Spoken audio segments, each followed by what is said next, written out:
என்ன டியூட்டோரியல் பார்க்க போகிறோம்னா புல்லப்ஸ்க்கு ஒரு ஃபவுண்டேஷன் க்ரியேட் பண்ண போகிறோம். உலகத்திலே ஒரு 10% ஆளுங்களால் மட்டும்தான் புல்லப்ஸ் பண்ணவே முடியும்.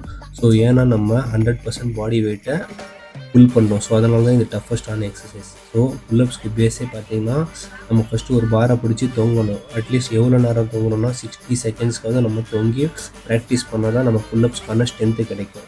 ஸோ அது முடிச்சுட்டு ஸ்கேப்புலர் புல்லப்ஸ் பண்ணணும். ஸோ இதுக்கு பேர் தான் ஸ்கேப்புலர் புல்லப்ஸ்னு சொல்லுவாங்க.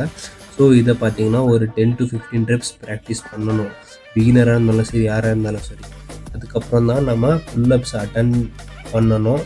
ஓகேங்களா? அதுக்கு முன்னாடி டைரெக்டாக போய் புல்லப்ஸ் அட்டன் பண்ணிங்கன்னா உங்களுக்கு புல் பண்ணவே முடியாது. ஸோ அந்த ஸ்ட்ரென்த்தே உங்களுக்கு கிடையாது. ஸோ ஃபஸ்ட்டு ஸ்கேப்புலர் புல்லப்ஸை நல்லா மாஸ்டர் பண்ணிக்கோங்க.